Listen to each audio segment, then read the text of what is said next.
What's up everyone, I'm CallumOnToast, and in today's video we have the third and final part of the Great League Battle of Spice, this time featuring 17 different teams, and across the 3 videos I've actually now included every single Great League submission, bar one that unfortunately I'm still unable to view, but overall the level of Spice has been so insane this time around that I felt like there really wasn't any need to leave out a couple of submissions and make it exactly 15 teams per video. I think they all deserve to be showcased. Now the polls will be going up either later tonight or tomorrow. It does take a while for me to do this, so it probably will be tomorrow, but you will finally be able to start voting for your favourite spicy teams. But with that being said, let's just get into the question of the day. What has been your favourite ever meta to run Spice? Let me know in the comment section down below, and with that being said, let's get into the battles now. Alright, so heading into the first battle, we've got a very spicy triple monkey theme team with Shadow, Dark Manatan in the lead, up against Altaria, and honestly, if the opponent shields a rock side here, I can't really see how we can win this. Look at the Dragon Breath damage already, getting us deep into the health range, and we are going to fire off the rock side. We need this to connect here. The opponent actually does respect the damage, and we don't even make it to the second rock side. That is so painful. At this point, we're going to come in with the Shadow Ambipom running Astonish, and the opponent is just barely able to outpace us to the charge move, or it's just very good timing from the opponent there. But they go for a sky attack. We're going to hold on to the energy, and the opponent tries to make a catch there, but because we hold on to the energy, we can now full send the Hyper Beam, dealing huge neutral damage up against the Azumarill. Unfortunately, they do just barely make it to a charge move, but honestly, probably slightly better for us, because now we can come in, get the counter farm down with Persimmon here, and of course, counter's going to be resisted up against Altaria, but they're coming back in with a very low HP Altaria. Maybe they're weak to the Persimmon in the back. We go for the Brick Break, we get the defense drop, and we do get the counter farm down, and it's a Ferrothorn in the back, so Ferrothorn unfortunately going to be straight in and straight out as we full send the close combat, getting the one shot, and we're able to take that game. So heading into next battle, we've got a level 50 Eevee in the lead up against Lantern. I believe the 2 Pokemon in the back are slightly underleveled, so do just take that into consideration. But either way, gonna fire off the dig, and it's good to see Lantern here as our backline is definitely core broken by a Lantern, but we are going to shield up the first charge move. The opponent gonna go for a Surf there, and we're running Swift, so we're not running the Legacy Body Slam, but it's fully understandable that someone wouldn't want to use an Elite TM on an Eevee. But either way, we are going to grab a shield from the opponent. We're also going to double shield our Eevee. We just wanted to make sure we can get rid of this Lantern here, so gonna fire off the next Swift. Swift is possibly going to KO. Actually, it doesn't quite take them out there. Instead, we get the quick attack farm down. They come in with a Gligar. That's sort of okay for us, as we can go for another Swift. Swift, unfortunately, though, not going to do much damage here, and they will get the wing attack farm down. Now, once again, bit of a core breaker to the team, but at least Corsola is fairly bulky, so the opponent goes for the dig. We do tank that fairly well. We can make it to a Bubble Beam. We're just going to throw this straight away, and this way, either we grab a shield from the opponent, but we definitely get the drop to their attack, and now the opponent had to full send the dig there because Aerial Ace doesn't get the KO as it is resisted and debuffed, and the opponent swaps at the exact same time as us. As we come in with our Darumaka, we can go straight for the Flame Charge, getting the KO, boosting up our attack, and 5 Fire Fangs gets the KO up against the Gligar, and we're able to take that game. So going into next battle, we see Hisuian Electrode into Shadow for Alligator. So Electrode, not the spiciest pick ever, but our backline more than makes up for that, as we've got Blacephalon and Shadow Groudon. We're going to go straight for the Wild Charge, actually grabbing a shield straight away from the Cresselia, which is quite unusual. At this point, they do throw at very good timing there just before we make it to the charge move. Gonna fire off a Moonblast, which maybe we could have lived, but Blacephalon is incredibly glassy, so we play it safe, use the shield, fire off the Shadow Ball, get the one shot up against the Cresselia. They come in with Bastiodon, and we commit to another Shadow Ball. So Shadow Ball is going to do big damage in this matchup. It gets them into their health range already, and they come in with their Shadow for Alligator. And I've just noticed we're running Dragon Tail as the fast move on this Groudon. So whilst of course, yes, not the best matchup ever, these Dragon Tails are still chunking up against for Alligator. We go with the Fire Punch. The opponent no shields, but we can just fully Dragon Tail, farm them down, and we are actually not going to commit to the Precipice Blades here, but I feel like we're guaranteed a shield at this point. So Fire Punch does grab that final shield. We come in with the Electrode. This should be a flamethrower, and it will hit for super effective damage, but it's not enough to get the KO, and we can just fire off a Wild Charge, so the opponent just concedes the match there. So going into next battle, we see Parasect into Quagsire. So a great lead for us, although Stone Edge would do a lot of damage. The opponent's going to Safe Swap into a Bomber Snow. So we're going to go for the Cross Poison here. It's going to hit for super effective damage. And we could also be running X's, but we're going to swap, make a catch onto Bibarel, and we're able to catch an Icy Wind, which is very nice. As of course, that is resisted damage. We're just going to settle for a Surf here, throwing just before they make it to a potential Energy Ball. And Surf, despite being resisted, actually grabs the final shield from the opponent. So maybe thinking we're already at a Hyper Fang, but either way, they just go for another Icy Wind, which is very strange. But at this point, I think, yeah, definitely just let the Bibarel go down. The opponent goes for another Icy Wind, getting the KO. We can come in with the Parasect, and the opponent tries to catch a Cross Poison onto Lantern, but unfortunately that backfires, and now we can full send the Solar Beam, getting the one-shot up against the Lantern. I think we're about to see a 1v3 sweep with this Parasect, as we can just shield this up. The opponent will be going for another Icy Wind, but it doesn't matter. They could quad debuff us if they wanted to. A Solar Beam is still going to one-shot this Quagsire, so we're going to shield up the Aquatail here, go straight for the Solar Beam, and honestly, we could just fully undercharge this. I wouldn't be surprised if it would still get the KO, taking out the Quagsire, and we're able to take that game. Actually, I'm interested to know, let me know in the comments if you look on PvPoke, would a fully undercharged Solar Beam actually get the KO up against a Quagsire? That would be very interesting to know. But anyways, into the next battle, we've got a very beautiful triple butterfly theme team with Vivillon in the lead, running Gust and Energy Ball, and that's for huge damage up against the Azumarill. We're definitely going to shield this as they go for the Ice Beam, but now we can just go for a full Gust farm down, and the opponent's going to come in with Altaria. We're firing off the Aerial Ace straight away. Aerial Ace, not the hardest hitting move, but actually it doesn't do too little damage there. We can now see that unfortunately they will fully farm us down there, but we can just come in with the Butterfree. Definitely gonna have to shield this up here, as I think we're running Infestation on the Beautifly, but either way we shield that up and they come in with a Venusaur. So we are going to swap here, and the opponent is going to fire off the charge move. Hopefully we just caught a Frenzy Plant, but no, it is a Sludge Bomb that hits for insane damage, which is pretty crazy. We're now going to fire off the next charge move, and this Silver Wind is going to grab the shield, and the opponent's going to throw straight away. Honestly, I feel like they could have just committed to a full fast move beatdown, but now we can come back in with the Butterfree, get the full Confusion farm down. We're actually firing off a Psychic, which I'm not sure about, but I guess if we do get the debuff to their defense, which we do, it will be an easier Confusion farm down, which we're able to get up against the Altaria, and we're able to take that game. Into next game, we're going to see Ninjask into a Shadow Alolan Sandslash. We're going to Safe Swap into our Stantler, and the opponent's going to respond with a Serena. So, pretty spicy team from the opponent as well. We are going to grab a shield with the stop, and the opponent will have to fire off a charge move. Otherwise, we're going to make it to another move here. So, just going to no-shield this. The opponent goes for Triple Axle. We can come in with our Ninjask, and we are actually able to get the full farm down, which is huge for us. Now, we're not actually running Shadow Ball here, so we're going to fire off a Bug Buzz. Bug Buzz is resisted, but it still hits incredibly hard. Honestly, I'd love to see the Shadow Ball land there. But either way, gonna shield this as they go for an Ice Punch. We're gonna swap into our Shadow Kanto Graveler, and they come in with a Confusion Slowbro. So gonna fire off a Rock Blast here. Rock Blast not gonna do too much damage, but we're already dealing some decent damage with the Rock Throws here. So the opponent gets the Confusion farm down. We're gonna come in with the Ninjask, and we have to be able to get a full Fury Cutter farm down. They go for Scald, which is huge actually, because they're not at the next charge move. We get the farm down, and now we put them into range where we can just fire off an Aerial Ace. Aerial Ace gets the KO up against the Sandslash, and we're able to take that game.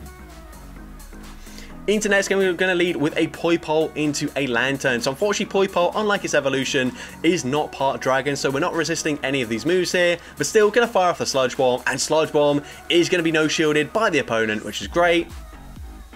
We're also going to no-shield. We should be able to live even a Thunderbolt at this range. They go for the Surf there. They're already at back-to-back charge moves, and we're actually just happy to let the Surf go through, taking out the Poipole, and we're actually running Mud Slap on our Vikavolt, which is very interesting.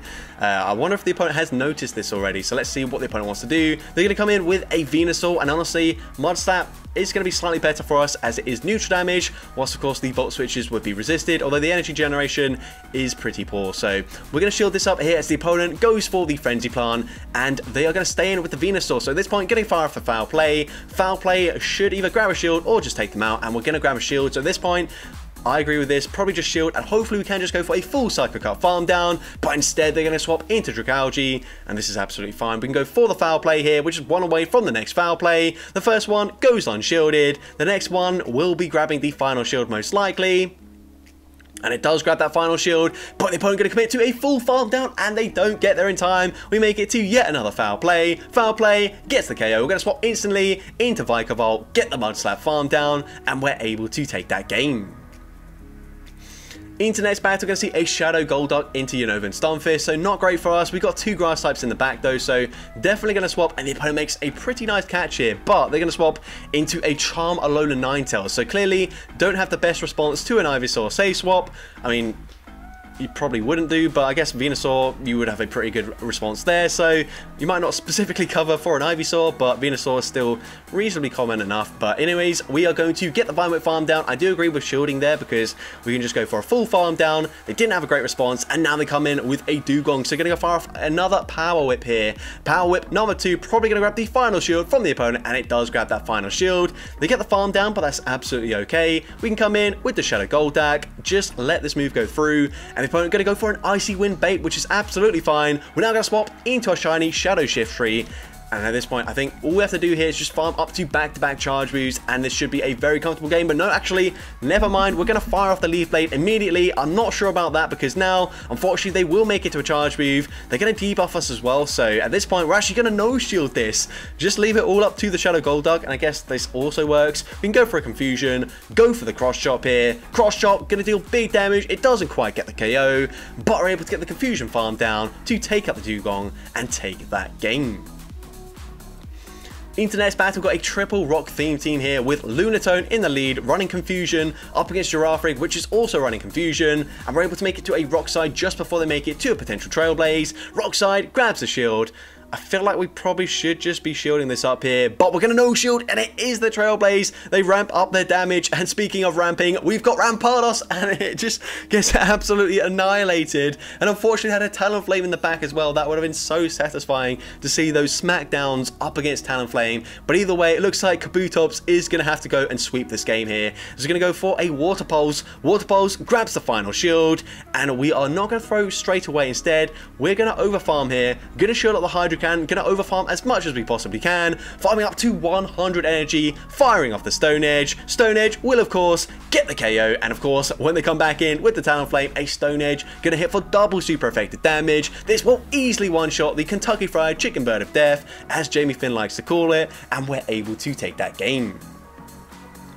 Into next battle, we're going to see a Shadow Teddiursa in the lead up against Annihilate. This is actually quite tricky for us because Machop's going to have an even worse matchup up against the Annihilate, as everything is double resisted, both the fighting and the purified damage on return. But they are going to bank a ton of energy, swap into a Lickitung, and we're going straight for the Water Pulse. Water Pulse really doesn't deal that much damage, but that's okay. We are going to probably no shield. No, never mind. What do I know here? We're going to shield up the Body Slam there, now firing off an Aerial Ace. Aerial Ace is going to be unshielded, but we come in with the Machop, and at this point I think we just commit to a full Karate Chop farm down. The opponent going to fire off the charge move once again. Body Slam, not going to do too much damage, and I've just noticed this Machop is absolutely massive.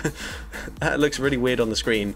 But anyways, we get the Karate Chop farm down, and they're going to come in with Cresselia, so we're firing off the Return here. Return deals decent damage there, not huge damage, but it's okay damage nonetheless. We're now going to fire off a Cross Chop. Cross Chop is going to be no shielded, and at some point the opponent has to start using their shields here, because otherwise this resisted Cross Chop is going to put them into range where we can just fast move farm them down. So we are going to come in with the Teddiursa, and the opponent is going to fire off the charge move. We're going to no shield, it's just the Grass Knot. They swap back into Annihilate, and they are so low that at this point, I think we can just go for a full lick farm down. Instead, we're going to swap into Mantike, just force the opponent to throw their energy, and the opponent will be going for another Night Slash that actually doesn't get the KO there. We get the bubble farm down, they come in with Cresselia. We're going to fire off the Aerial Ace here. Aerial Ace is going to be shielded by the opponent. They're going to have to go for a full Psycho Cut farm down, but it looks like the opponent's lagging. It looks like we're lagging, but we get the bubble farm down, and we're able to take that game.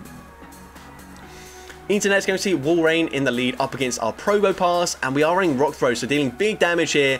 I definitely wouldn't have thrown straight away because they are at an Earthquake. The opponent is going to bait with an Icicle Spear, which is unfortunate, but we're going to fire off the Rock Slide, and Rock Slide is going to grab a shield from the opponent. At this point, they do just barely make it to another potential Earthquake, and we're not going to double shield. Earthquake does get the KO, but that's okay. Going to come in with the Lampent, get the Emperor farm down, and they come in with an Obstagoon. So, not ideal for us, but we can live a Night Slash, so I'd probably let the first move go through. They go for the Night Slash, it does big damage. We're going to bank the energy and then swap into our Moltres, and you can see we're actually not running Sky Attack at all because Moltres, since Sky Attack did get buffed, nerfed even, it costs more energy. Ancient Power is its cheapest move, so it does make sense to go for the Ancient Power here. But actually, I've just realized we're not even running Overheat either. We're running Heat Wave, which definitely is not the play. But either way, gonna shield that up and then go for another Ancient Power from this range. This should be enough damage to get the KO. We get the KO there, and they've got a Floette in the back. So pretty spicy pick of their own. We're actually not committing to the Heat Wave. Instead, gonna fire off the Ancient Power, dealing some decent damage here. Looks like a lot of lag once again. I'm not really sure what's going on, to be honest. But either way, we make it to another Ancient Power, getting the KO, and we're able to take that game. But either way, we had a charge move on the Lampert, so it didn't really matter there. Into next battle, seeing Clefable in the lead up against Poliwrath. Clefable, not the spiciest pick ever, but we've got Wugtrio in the back, which is an incredibly difficult Pokemon to run. I'm speaking out of experience, but we full send the nuke there, getting the one shot. We're going to swap into Oink alone, and for some reason, the opponent swaps out of their Registeel and into a Greninja, and that's absolutely fine with us. We're going to no-shield this as the opponent goes for a Hydro Cannon, dealing decent damage there, but not quite enough damage to get the KO, so they're going to have to fire off another charge move. The opponent settles for a Night Slash, but Oink alone hanging on and making it to another Body Slam. Body Slam is going to grab the final shield from the opponent. We come in with Clefable, and at this point I feel like you just double shield your Wugtrio. The opponent goes for the Hydro Cannon, and they're going to swap back into Registeel. We can come in with the Wugtrio here. We're definitely going to have to shield this up here as the opponent going to fire off a charge move. They just go for Focus Blast there, so which means they're not going to drop our attack, and this Dig is going to do a lot of damage. It's non-stab, by the way, but Dig still hits incredibly hard. Can we get the Water Gun farm down? Actually, we're not quite able to do so there. But at this point, we're going to double shield anyways, and we are able to get the Water Gun farm down. They come back in with Greninja. We make it to a Surf. This is resisted damage, but it doesn't matter. From this range, it takes out Greninja, and we're able to take that game. Into next battle, we see Trevenant in the lead up against our Archeop, so we are going to throw an Ancient Power on the potential CMP type with a Seed Bomb. An Ancient Power is going to be shielded, but we get the boost, and that is absolutely huge. At this point, we might be able to go for a full Wing Attack farm down. They fire off the Seed Bomb there. Can we get the farm down? Yes, we are able to do so, which is very nice. They're going to come in with Registeel, and I'm not really sure why we're going for a Dragon Claw here. Maybe just expecting something with high fast speed pressure to come in, so just firing off whatever charge move. But now we can actually go for the Ancient Power. An Ancient Power, it is resisted damage, but it actually gets them into the yellow health range already. Unfortunately, they do make it to the full farm down there with those lock-ons. We're going to use our final shield as they go for a Zap Cannon. Zap Cannon does drop our attack here, and we're just going to fire off a Blaze Kick immediately, either getting the KO or grabbing the final shield from the opponent. And we grab that final shield, and we've also put them into range where actually we can Razor Leaf farm them down with the Kartana. They go for the Focus Blast. We're going to come in with Kartana, and the opponent's running a Bubble Poliwrath, which definitely isn't. If they're running counter there, they probably would have counter farmed us down, but we're able to get the Razor Leaf farm down, both up against the Poliwrath and the Registeel, to take that game. Into next battle, we're going to see a Melmetal in the lead up against a Shadow Gligar, and we're going to fire off a charge move on the potential CMP type with a Dig. Rock Slide coming through, non-stab, but it does about 50% of their health. And we're going to shield this, and the opponent is going to full send the Dig there, so good shield usage. At this point, I'll try and make a catch on the next Dig onto our Shadow Staravia, and we're able to do exactly that. It is the Dig, so it's double resisted. It still does some decent damage there, and unfortunately they come in with Carving, which is not great at all, but we did kind of need to bait it out as we've got two Pokemon weak to the rock typing, and that Brave Bird actually did some decent damage there. We're now going to fire off a Rock Slide, unfortunately not running double Iron Bash, and we're getting a lot of notifications here as well, so definitely if you are recording a battle to submit to a YouTuber, turn off turn on what's it called, do not disturb mode on your phone, because otherwise, you know, people will be able to see stuff that you're seeing on the screen right now, and I'm not going to bother to remove them. So if it was personal, then so be it, you should have removed it yourself. But either way, we're going to come in with the Darumaka. We're actually going to no shield this as a Leaf Blade won't get the KO. We get the Fire Fang farm down. We're able to make it to a charge move at the last possible second, and this Fire Punch is going to be shielded by the Carbink. At this point, I think we have to go for a full Thundershock farm down up against the Carbink here. It's going to be very tight here. The opponent goes for the Rock Slide, and we are able to get that farm down, coming out with a Rock Slide loaded. They come back in with their Gligar, but from this range, Rock Slide gets the KO, and we're able to take that game. Into the next battle, we've got a Shadow Grimer into a Mantine. So we're going to stay in this matchup. We are running the Poison Jab fast move we are going to no-shield the first move here as the opponent goes for an aerial ace. Fine with us. We're going to farm up a lot of energy here and then fire off a mud bomb bait. This is very risky, but if the opponent does shield, then that is great for us because it does save us some energy. And now at this point, we're going to shield as well as they go for an aerial ace, and we're going to fire off the sludge bomb, but the opponent catches it onto an Excadrill, and that's going to be triple resisted. What a play by the opponent, but we can hard punish them with a Shadow Prinplup here. So I'm going to let this move go through as they go for the rock side. We're going to go for the bubble farm down, and let's see, the opponent's going to come back in with the Mantine. We can go straight for an Icy Wind here. Icy Wind going to hit for neutral damage. It grabs the final shield, and the opponent commits to a full wing attack farm down, allowing us to make it to another Icy Wind. Icy Wind gets them very low, and unfortunately they do still get the farm down there. We're going to come in with a Shadow Spoink, and Shadow Spoink, I think it has like Zen Headbutt or Splash as fast moves, so absolutely awful moves here. We're definitely going to be shielding as the opponent comes in with Annihilate. Can we even outpace them to a Psybeam or a Shadow Ball? The answer is no, but we're able to make a catch onto our Shadow Grimer. Night Slash gets the KO, but we can eventually make it to a charge move, and of course from this range, this will be enough damage to take out Annihilate, and we're able to take that game. Into next battle, we're going to see Shadow Hitmonchan in the lead up against Unova Stunfisk, so fairly okay with us, but we're actually going to swap into a Magical Leaf Mr. Mime. So I'm going to no-shield the first move, they go for a Discharge, that actually does over half our health, which is kind of crazy. They swap into Lantern, and we're going to fire off a Shadow Ball immediately. Another Pokemon randomly running Psybeam as a charge move, which isn't a great move there, which is why we go for the non-stab Shadow Ball over it, but we're going to come in with the Hitmonchan. Going to shield this up as they go for the Surf here. Can we get the counter farm down? The answer is yes, we are able to do so. We come out with a decent amount of energy loaded, and we're going to fire off the Ice Punch. Ice Punch is going to be no-shielded, and then we're going to swap into our Shadow Gothitelle. I'm going to shield this up actually because Gothitelle reasonably glassy here, and we're able to get the full Confusion farm down. They're going to come in with a Garchomp, a shiny Garchomp as well, so pretty spicy from the opponent's end as well. I'm going to fire off a Rock Slide here. Rock Slide is going to grab the final shield, and the opponent has to commit to a full farm down as we had a charge move loaded on our Hitmonchan, but we're able to make it to another Rock Slide, getting the KO up against the Garchomp, and we're able to take that game. Into the final battle, awful lead for us and a bit of a core breaker to the entire team, but we're going to swap into Vikavolt and we're going to fire off a Discharge immediately. Discharge is going to grab a shield from the Annihilate there, and at this point we might just let this go through. We are going to let this go through. The opponent goes for a Night Slash, we hang on and we can make it to a second Discharge, which is absolutely huge. This is probably going to get the KO honestly, so the opponent double shields their Annihilate. We're going to come in with the Marsh Stomp. We're going to no shield the first move here as the opponent is going to go for a Night Slash. Doesn't do too much damage, but they get the boost and they win CMP, but still this is just gonna be another Night Slash, so we're gonna no shield once again, putting all of our faith into the Electros in the back, going for the Surf, getting the KO. Gonna swap immediately into our Electros here, and the opponent comes in with a water type, probably going to be for Alligator, as it looked like it was a pure water type, but either way, we're going to shield this up as they go for a Seed Bomb. We're going to farm up 2 back-to-back Dragon Claws. Hopefully this will be enough damage to get the KO.